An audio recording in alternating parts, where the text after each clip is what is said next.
Welcome to today's video. Today I'm going to teach you how to find and remove all of the conditionings and subconscious programmings that we picked up along our childhood so that you can stop limiting yourself and create the life that you want. Let's dive in. I am going to teach you how to stop limiting yourself, how to see all of the unconscious programmings and conditionings that you have that are limiting you from being the ultimate being that you could possibly be.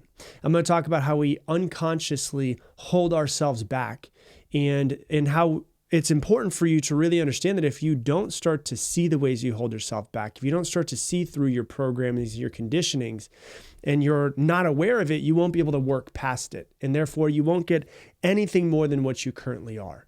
And so I got this from really, it's really interesting. I got this from this idea for this episode because I saw a picture. There's a picture of this big horse and, big, beautiful, strong horse, right? Like when you see them, they're just like so muscular. They could break through anything that we can, it seems like they're so much more powerful than we are. And it was tied to a plastic chair, like just a normal plastic lawn chair.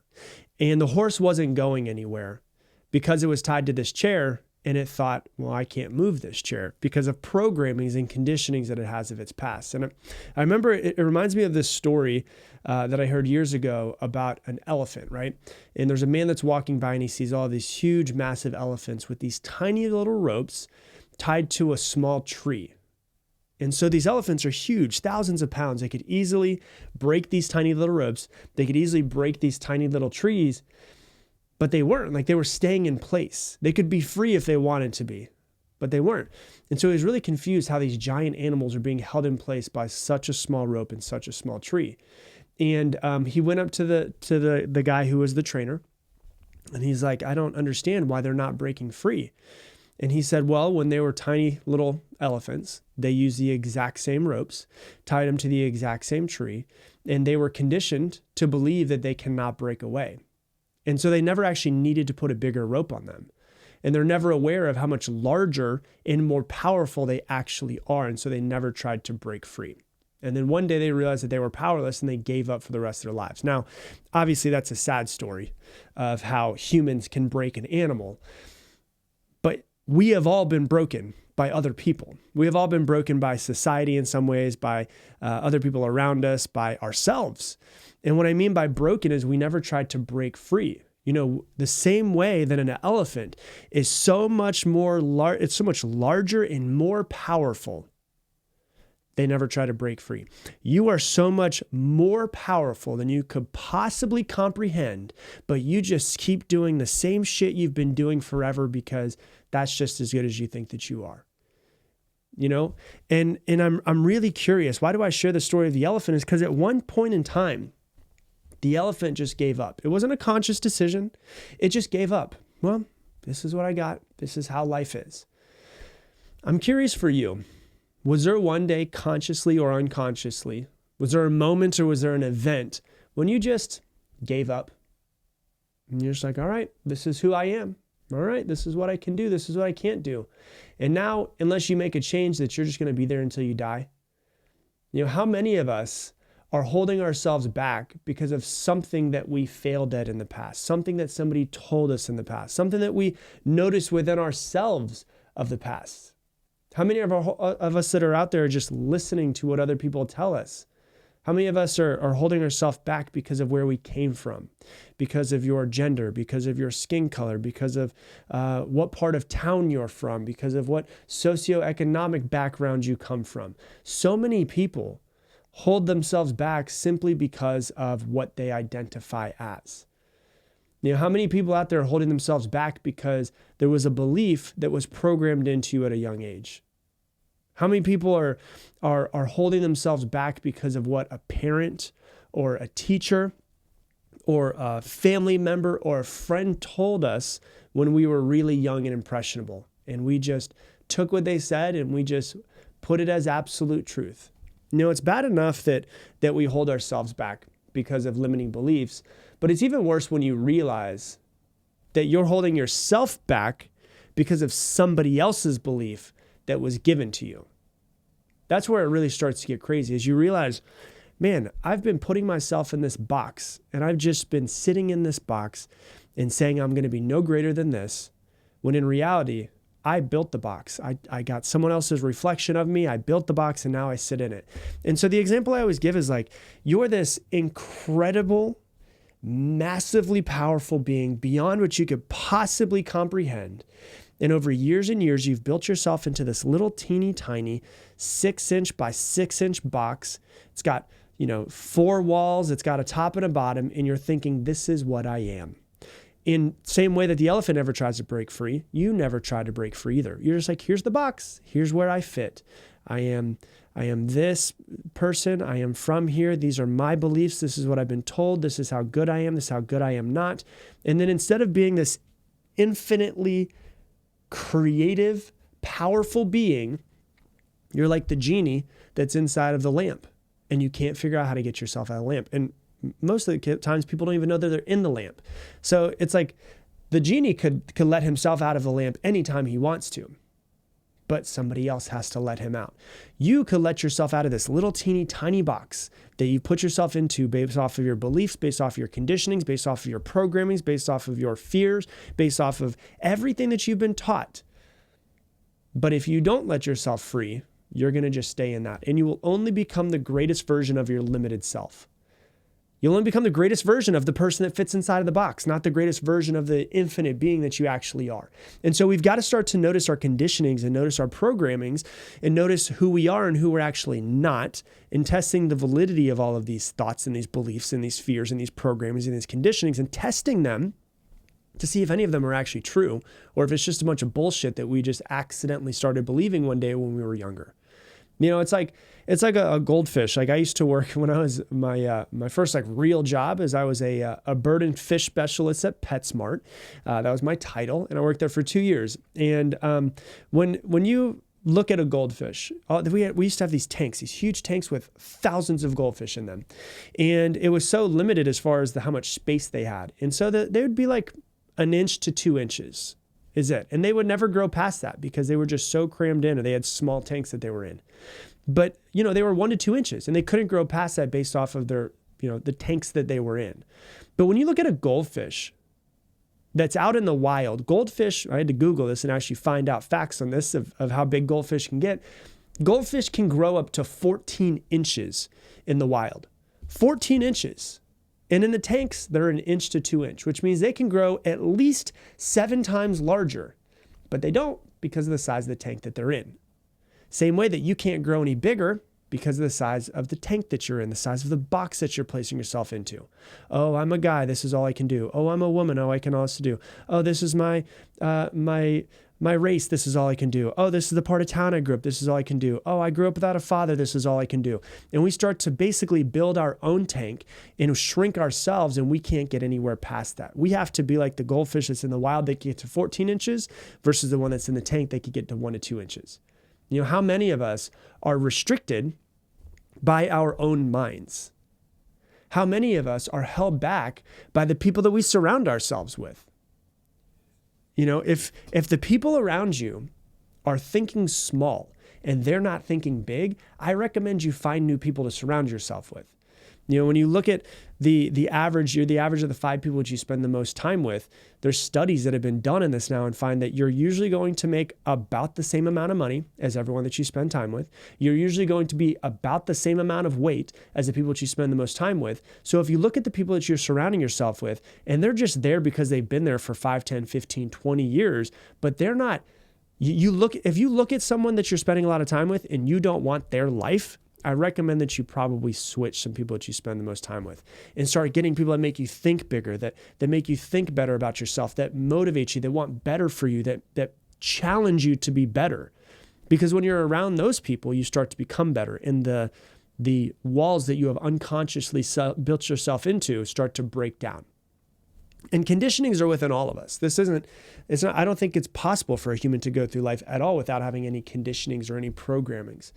Many things that you've done in your time of being alive, things that you've heard. We have millions and millions of moments in our lives that create us into who we are, and so it's like a couple of examples of way you can be conditioned. Like I've heard many stories of people like, even for instance, my wife says she's terrible at math, and she remembers when she was younger and she got bad math grades. And, the teacher would say, oh yeah, like she's really good at English, but math just isn't her strong suit. And so she heard that when she was young and impressionable, and now she hates math. It's not that she can't learn math. It's not that she can't get better at it. She's got a programming of she is not good at math.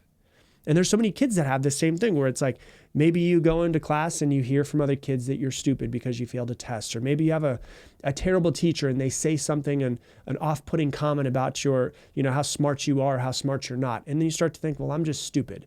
And then you think that, and you build yourself into this box of stupid, and you won't do anything outside of that box. Oh, I'm just stupid. I'm not gonna be able to do, I'm not good at this. I'm not good at reading. So whatever it is, we can improve at all of those things. We can improve at anything that we really want to. It'll take time. It'll take attention, but we definitely want to be aware of when we've taken other people's conditionings and words and placed them upon ourselves to put ourselves into this little tiny box.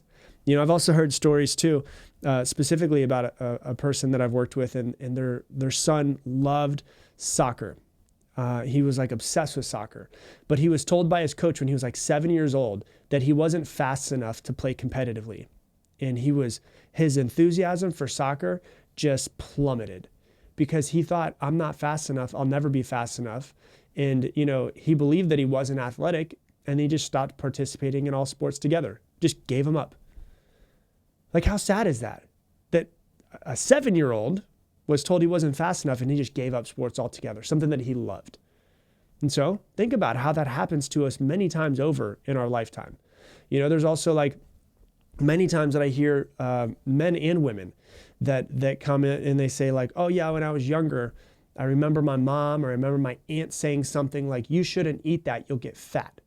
Or I can't believe that you're eating that, you're already fat. And somebody tells them that, and that grows into it gets into their brain, and it festers, and it becomes something over years and years. And they grow up with a poor body image and low self-esteem. And then because of that, they resent the way that they are. And sometimes as far as they push back to one side, they push back to the other side. And so they have like, they'll eat really healthy and then they'll just binge, and they'll have unhealthy eating habits. And potentially some of them have disorders and despite being healthy and wanting to be healthy.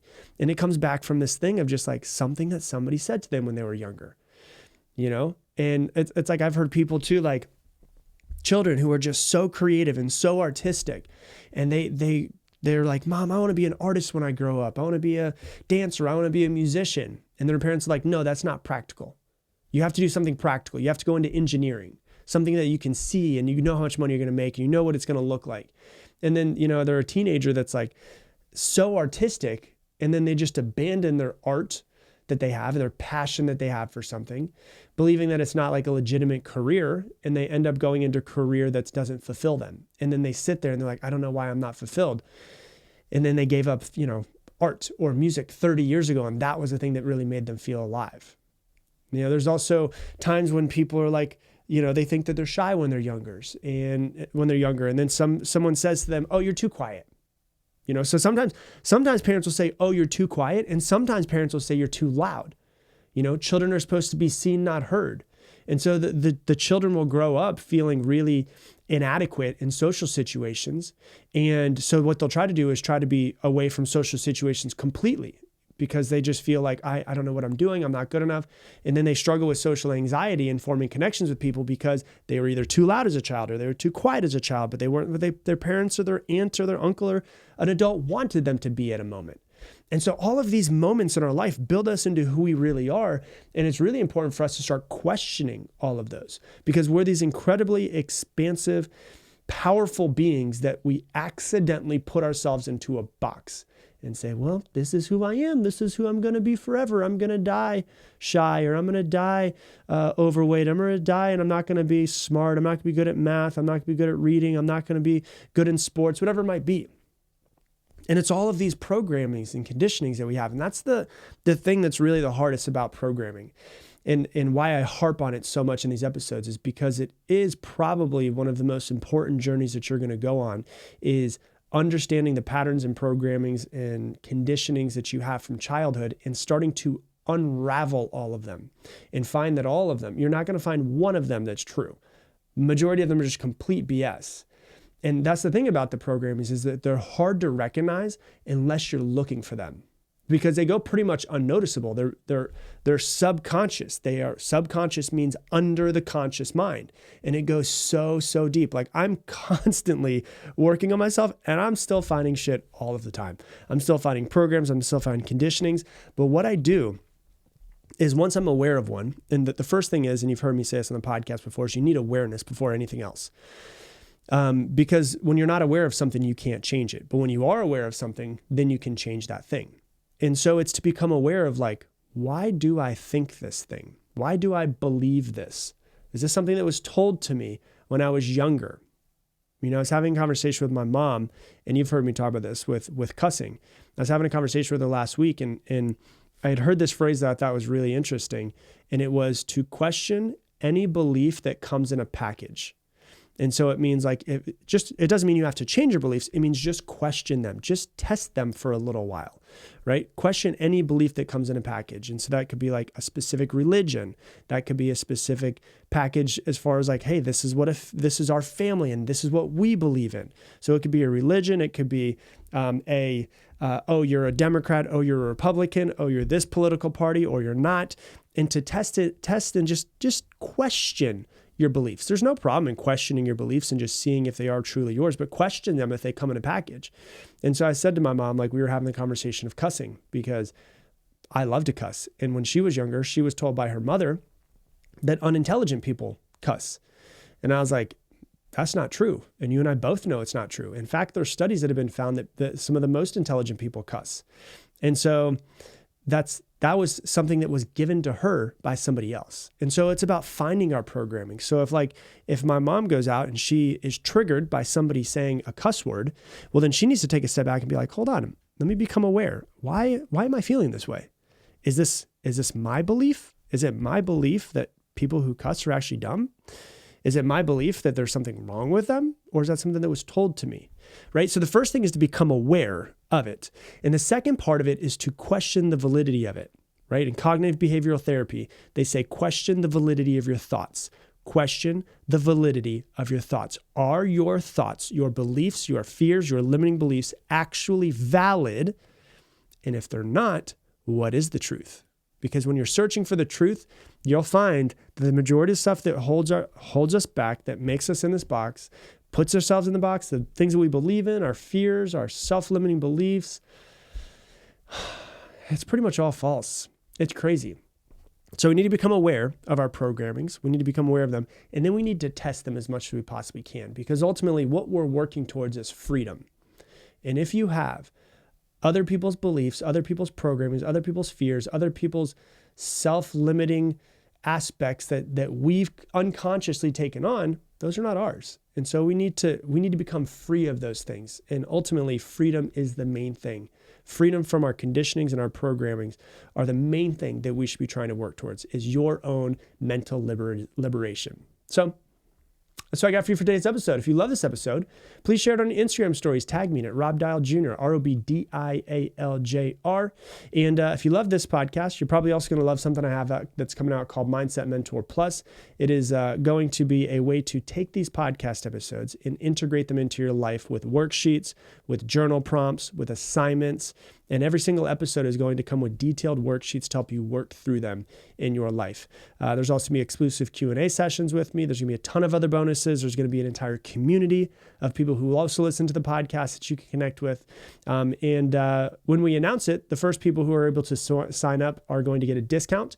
There's going to be people on the wait list. And so if you want to join the wait list to be the first to learn about it, go to mindsetwaitlist.com. Once again, mindsetwaitlist.com. And we will email you before it's announced on social media, before it's announced on the podcast, so that you can join and get a discount. So with that, I'm going to leave you the same way I leave you every single episode. Make it your mission, make somebody else's day better. I appreciate you, and I hope that you have an amazing day.